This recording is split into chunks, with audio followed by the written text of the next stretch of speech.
하나님의 말씀은 요한복음 20장 19절로 22절 말씀입니다. 이날 곧 안식 후 첫날 저녁 때에 제자들이 유대인들을 두려워하여 모인 곳의 문들을 닫았더니 예수께서 오사 가운데 서서 이르시되 너희에게 평강이 있을지어다. 이 말씀을 하시고 손과 옆구리를 보이시니 제자들이 주를 보고 기뻐하더라. 예수께서 또 이르시되 너희에게 평강이 있을지어다. 아버지께서 나를 보내신 것 같이 나도 너희를 보내노라.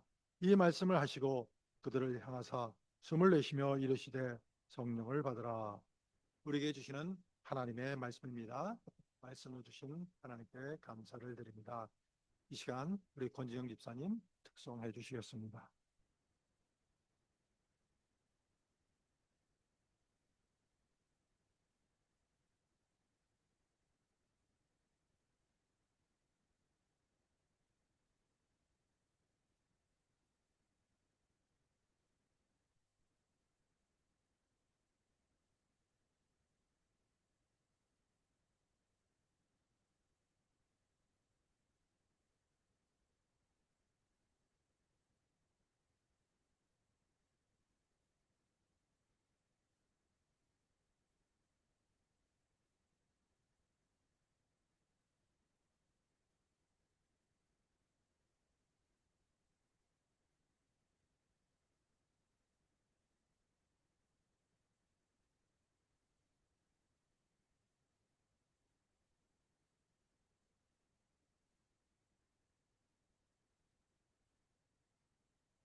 다 같이 기도하시겠습니다. Let us pray. 은혜로우신 하나님 아버지, 이제 부활하신 주님의 말씀을 듣기 위해 우리의 마음을 주님께 올려드립니다. 우리의 생각을 밝히시고 마음을 열어주셔서 기록된 말씀을 통하여 우리에게 주시는 부활의 생명과 하나님의 뜻을 깨닫게 하옵소서. 성령님께서 우리 가운데 역사하셔서 말씀을 전하는 자와 듣는 모든 이들에게 동일한 은혜를 허락하시고 우리의 마음이 옥토와 같이 준비되어 말씀이 깊이 뿌리내리게 하옵소서. 또한 이 말씀을 통해 우리의 믿음이 새롭게 되고 죽음을 이기신 주님의 능력이 우리의 삶 가운데 나타나 주님의 뜻에 더욱 가까이 나아가게 하옵소서. 듣는 귀와 순종하는 마음을 허락하여 주시고 부활의 말씀을 따라 새 생명으로 살아가는 은혜를 베풀어 주옵소서. Gracious God, we now lift our hearts to you as we prepare to hear the word of our risen Lord. Enlighten our minds and open our hearts so that we may understand the life of resurrection and your will spoken to us through the scriptures. By the work of the Holy Spirit, grant the same grace to both the one who proclaims your word and those who listen. Prepare our hearts like a good soil so that your word may take deep root within us. Renew our faith through your truth. And may the power of the one who conquered the death be made known in our lives, guiding us to walk ever more closely in your ways. Give us ears to hear and hearts ready to obey, and grant us the grace to live as people of new life in accordance with the word of the resurrection. In Jesus' name we pray. 예수 그리스도의 이름으로 기도드립니다. 여러분, 혹시 이런 순간이 있으셨습니까? 사람들과 함께 있었지만 이상하게 더 외롭게 느껴졌던 순간 말입니다. 대화를 나누고 웃고 있었지만 마음 깊은 곳은 아무도 닿지 못하고 있다는 느낌이 들 때가 있습니다. 겉으로는 연결되어 있지만 실제로는 닫혀 있는 상태입니다. 우리가 이런 상태를 점점 익숙하게 받아들이며 살아갑니다. 누군가와 멀어지는 것보다 적당히 가까운 척 하는 것이 더 편해지기도 합니다. 그래서 우리는 관계를 유지하지만 마음은 열지 않는 삶을 선택합니다. 이것이 오늘 우리가 살아가는 현실입니다. 2023년 미국 공중보건국장 비백 머트는 한 가지 매우 흥미있는 경고를 발표했다고 합니다. 그는 Our epidemic of loneliness and isolation, 외롭고 이렇게 따로 홀로 있는 그런 거에 대한 그 병에 대한 것을 보고서란을 통해 현대 사회의 상태를 진단했습니다. 놀랍게도 오늘날 미국인 2명 중 1명이 외로움을 느끼고 있다고 합니다. 그런데 더 충격적인 것은 이 외로움이 단순한 그 감정의 문제가 아니라는 사실입니다. 지속적인 그 외로움은 하루에 담배를 15개이나 피우는 것과 같은 건강 위험을 가져온다고 합니다. 우리는 역사상 가장 많이 연결된 시대를 살고 있지만 동시에 가장 깊이 고립된 시대를 살고 있다고 합니다. 함께 있지만 연결되지 않은 상태, 이것이 오늘 우리의 모습이라는 것입니다. 이 모습은 꼭 세상 이야기만은 아닙니다.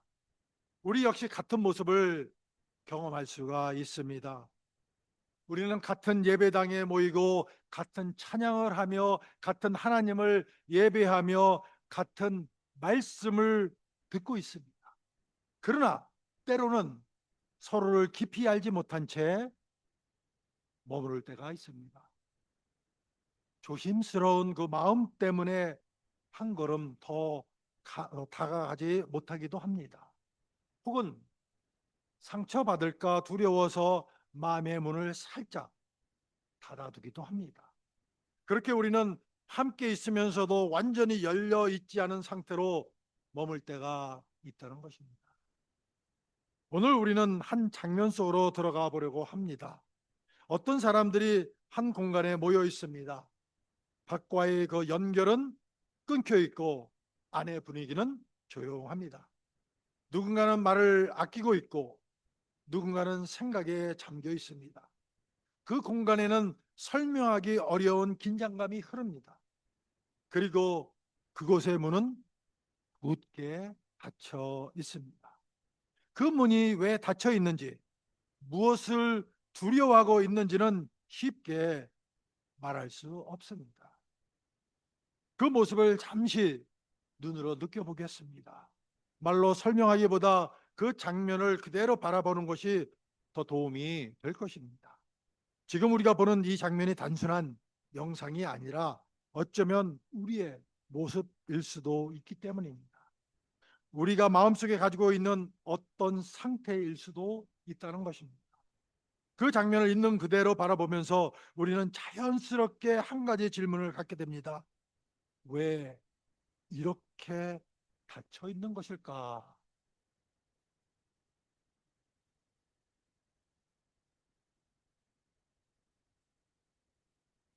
방금 우리가 본 장면은 단순한 하나의 영상이 아니라 우리의 마음을 비추는 거울과도 같습니다.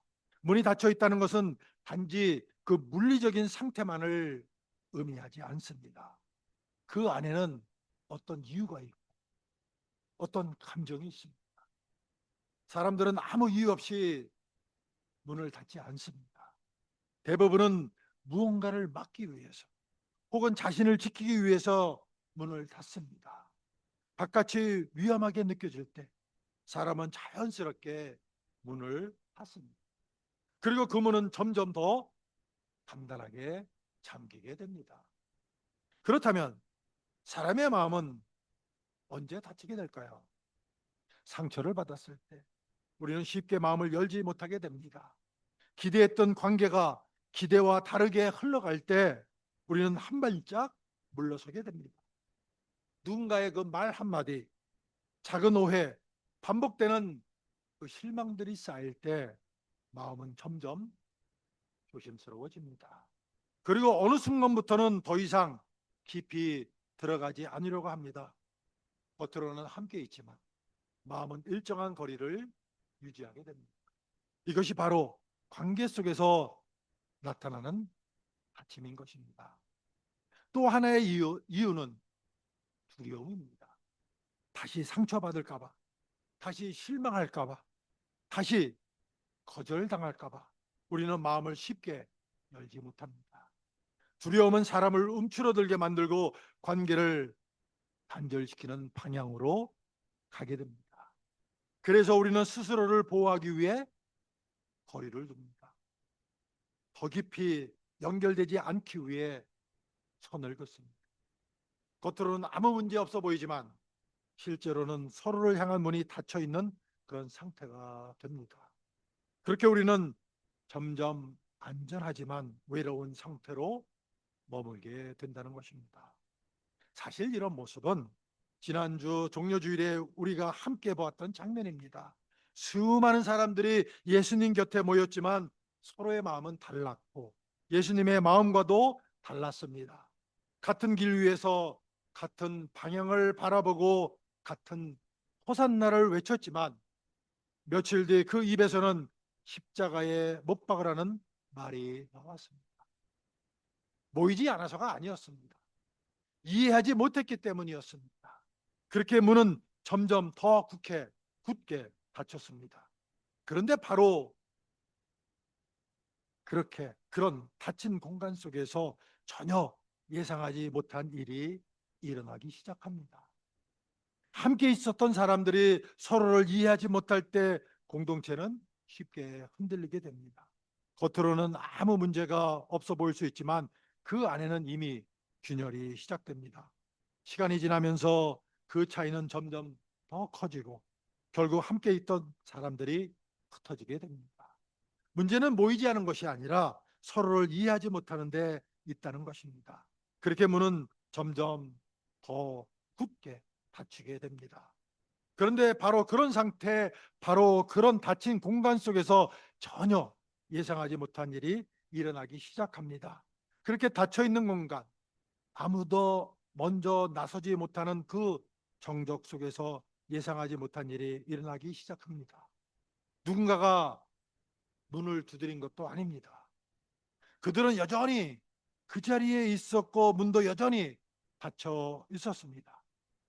그런데 바로 그 자리, 그 가운데 한 분이 서 계십니다.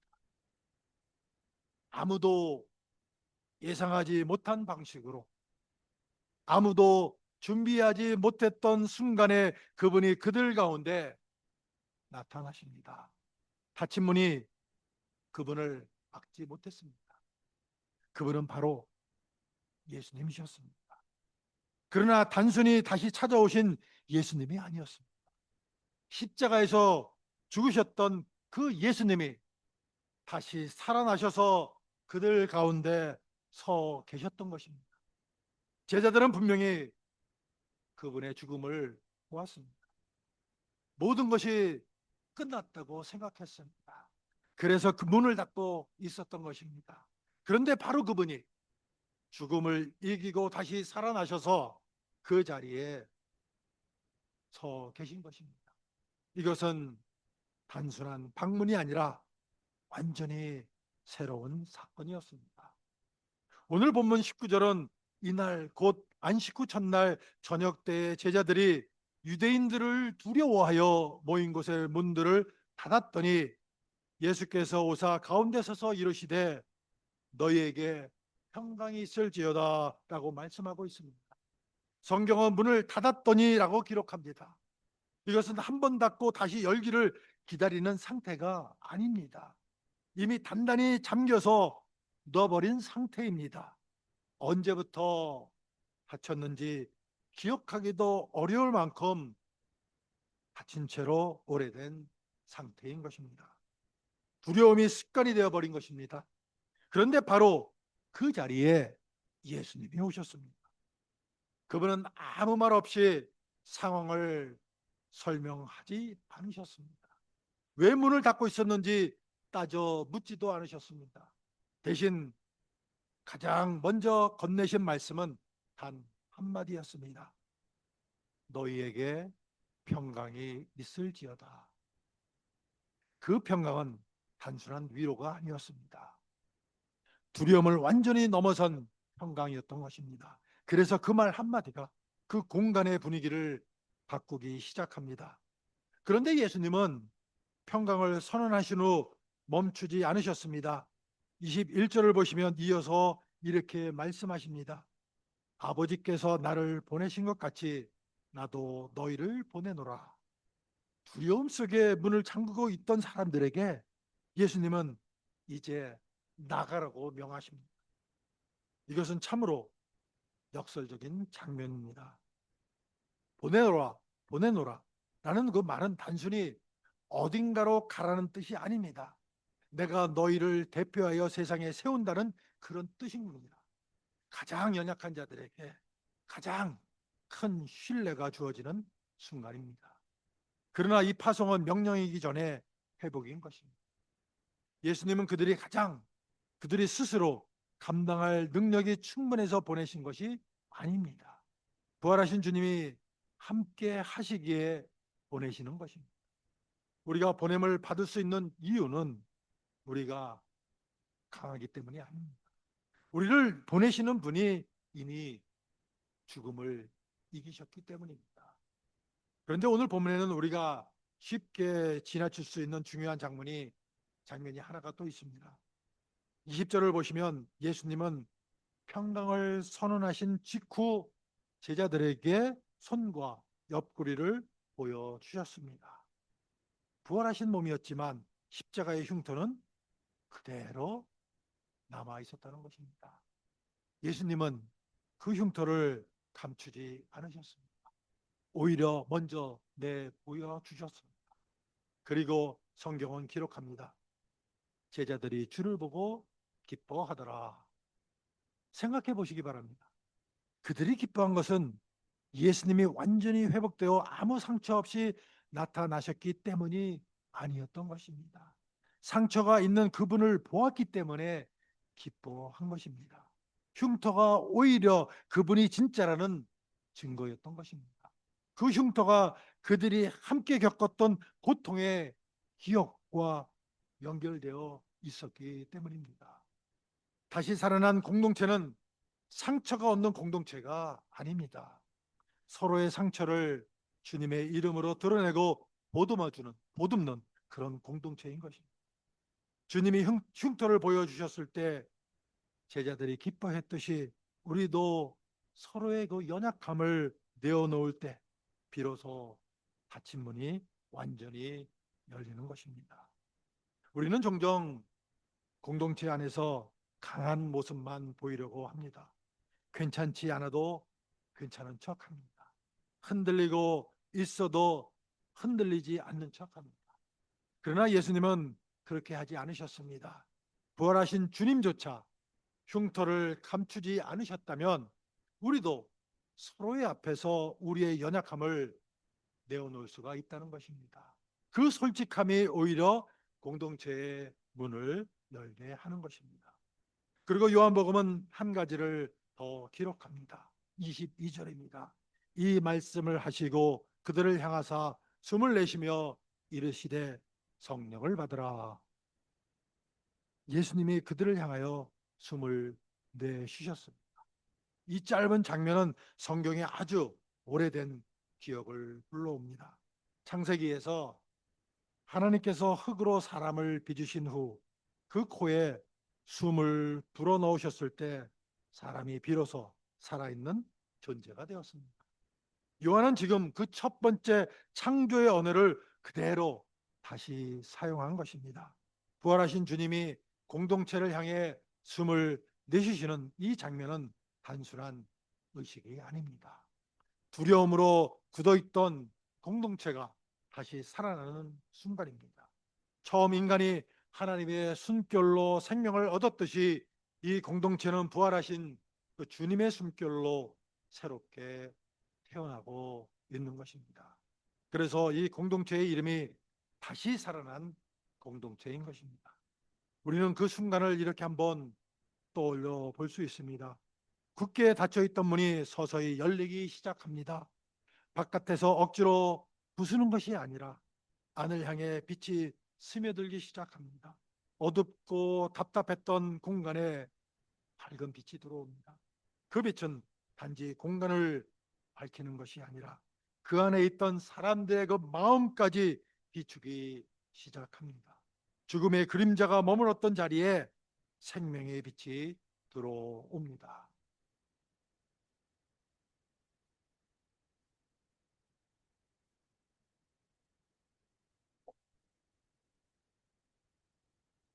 바로 이것이 부활입니다.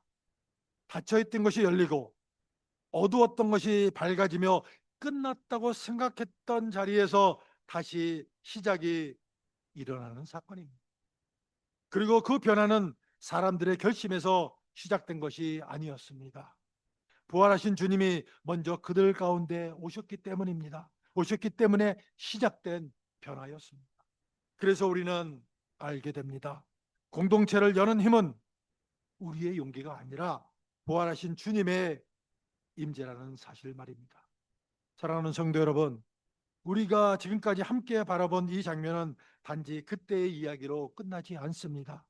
닫혀있던 공간 안에 들어오셔서 평강을 주셨던 그 주님은 오늘도 동일하게 우리 가운데서 일하시고 계십니다. 완전히 준비된 사람들 가운데가 아니라 여전히 두려움과 조심스러움이 남아있는 그 자리에, 그 자리 가운데 오신다는 겁니다. 그리고 그곳에서부터 변화를 시작하십니다. 그래서 부활은 단지 과거에 일어난 사건이 아니라 지금도 계속되고 있는 사건입니다. 우리가 그 부활을 믿는다면 우리의 삶에도 그 변화가 나타나야 합니다. 그리고 그 변화는 가장 먼저 관계 속에서 드러나기 시작합니다. 사실 우리는 이미 그 변화를 조금씩 경험하고 있습니다. 한때는 서로를 조심스럽게 바라보던 시간들이 있었고 쉽게 마음을 열지 못했던 순간들도 있었습니다. 함께 있었지만 완전히 편하지는 않았던 시간들이 분명히 있었습니다. 그러나 지금 우리는 조금씩 달라지고 있습니다. 관계가 부드러워지고 서로를 향한 마음이 열리기 시작했습니다. 공동체 안에 다시 따뜻함이 흐르기 시작했습니다. 이것은 그냥 시간이 지나서 생긴 변화가 아닙니다. 여러분, 제가 말씀드린 게 사실입니까? 그렇습니까? The things that I have shared with you, is it true that our atmosphere in our church is changing? That we are getting closer and closer? Is that right? 우리 점점 더 가까워진다고 생각하는 거 맞습니까? 감사합니다. Thank you. 우리는 지난 시간 동안 하나님께서 우리에게 주신 방향을 따라 걸어왔습니다. 예배를 통해 하나님께 다시 초점을 맞추는 시간을 가졌고 삶의 중요한 순간마다 하나님께 묻는 훈련을 해왔습니다. 서로를 섬기고 배우고 나누며 공동체로 살아가는 길을 배워왔습니다. 그리고 그 과정 속에서 우리는 조금씩 달라지고 있습니다. 이것은 어떤 프로그램의 결과라기보다 하나님께서 우리 가운데 일하시고 계신 흔적입니다. 닫혀있던 마음이 열리고 멀어져 있던 관계가 다시 이어지는 그런 변화입니다. 그래서 오늘 우리는 새로운 것을 배우는 자리에 서 있는 것이 아닙니다. 이미 들은 말씀을 어떻게 살아낼 것인지 다시 묻는 자리에 서 있는 것입니다. 우리는 이미 함께 하는 것의 중요성을 들었고 서로를 이해하는 삶에 대해 배웠습니다. 이제 중요한 것은 더 많이 아는 것이 아니라 더 실제로 살아내는 것입니다. 그렇다면 그 한 걸음은 어떤 모습일까요? 소그룹 모임에서 나의 기도 제목을 조금 더 솔직하게 나누는 것일 수 있습니다. 힘들다는 말을 먼저 꺼내는 것일 수 있습니다. 모임이 끝난 후 누군가에게 짧은 문자 하나를 보내는 것일 수도 있습니다. 기도하고 있습니다. 라는 그 한 줄이 누군가에게는 큰 힘이 됩니다. 예수님이 흉터를 먼저 내어 보이셨듯이 우리도 서로 앞에서 연약함을 내어놓을 때 공동체의 문은 비로소 활짝 열리게 됩니다. 사랑하는 성도 여러분, 우리는 닫혀 있었던 공동체로 머물러 있지 않습니다. 우리는 이미 열려가고 있는 그런 공동체입니다. 그리고 그 변화는 우리의 결심에서 시작된 것이 아니라 부활하신 주님이 우리 가운데 오셨기 때문에 시작된 것입니다. 그래서 우리는 두려움에 머무르지 않을 수 있습니다. 우리는 다시 관계를 시작할 수 있습니다. 우리는 다시 서로를 향해 나아갈 수 있습니다. 부활은 우리의 삶을 다시 움직이게 하는 능력이기 때문입니다. 사랑하는 성도 여러분, 이제 우리는 다시 한번 생각해 보게 됩니다. 닫혀있는 상태로 머물 것인가 아니면 한 걸음을 내디딜 것인가 하는 질문입니다. 두려움 속에 머물 것인가 아니면 평강을 붙들 것인가 하는 선택입니다. 함께 있으면서도 마음을 닫고 살아갈 것인가 아니면 서로를 향해 조금 더 열려갈 것인가 하는 결정입니다. 부활은 단지 믿어야 할 교리가 아니라 선택해야 할 삶의 방향인 것입니다. 오늘 우리는 그 부활 앞에서 우리의 방향을 다시 정하게 됩니다. 우리는 완벽해진 다음에 움직이는 사람들이 아닙니다. 두려움이 완전히 사라진 다음에 시작하는 것도 아닙니다. 여전히 부족함이 있고 여전히 조심스러움이 남아있는 상태에서도 우리는 한 걸음을 내디딜 수가 있습니다. 왜냐하면 우리가 먼저 시작하는 것이 아니라 부활하신 주님이 이미 우리 가운데 와 계시기 때문입니다. 그분이 우리 가운데 서 계시며 평강을 주시기 때문입니다. 그래서 우리는 다시 시작할 수 있습니다. 그 평강이 우리의 발걸음을 움직이게 합니다. 사랑하는 성도 여러분, 저는 종종 이렇게 여러분들에게 인사드립니다. 주의 은혜 가운데 행복하게, 뭐죠? 감사가 넘치게, 또 신바람 나게 화팅하세요라고. 이 말은 단순한 인사가 아닙니다. 이것은 부활을 믿는 사람들의 삶의 모습이 아닐까요? 죽음을 이기고 살아나신 주님이 우리와 함께 계시기 때문에 우리는 다시 기뻐할 수 있습니다. 아멘. 닫혀있던 문이 열렸기 때문에 우리는 다시 감사할 수 있습니다. 아멘. 빛이 들어왔기 때문에 우리는 다시 신나게 살아갈 힘을 얻을 수가 있습니다. 제가 아멘 소리 안 해서도 아멘 하셔야 되는 거 아닙니까? I don't have to ask you to say amen, right? For you to say amen. 그래서 우리의 삶이 그 부활의 증거가 되어야 합니다. 우리가 나누는 말 한마디, 우리가 내미는 손길 하나, 우리가 선택하는 그 이해와 용서가 바로 복음이 되어야 합니다. 세상은 여전히 사람들을 나누고 관계를 멀어지게 만들고 마음을 닫게 합니다. 그러나 교회는 그와 반대의 모습을 살아내야 합니다. 우리는 서로를 향해 열려있는 공동체, 함께 살아가는 그런 공동체가 되어야 합니다. 그것이 부활을 믿는 사람들의 모습인 것입니다. 사랑하는 성도 여러분, 오늘 우리는 다시 한 걸음을 내딛습니다. 닫혀있던 마음에서 열려가는 공동체로, 두려움에서 평강으로, 단절해서 연결로 나아갑니다. 그리고 그 길은 혼자 가는 길이 아닙니다. 부활하신 주님이 우리와 함께 걸어가시는 그런 길입니다. 그 주님의 평강 안에서 서로를 향해 한 걸음 한 걸음 더 나아가는 우리 모두가 되기를 예수 그리스도의 이름으로 축원을 드립니다. 아멘. 기도하시겠습니다. 우리 다 같이 공동 기도하십니다. 부활하신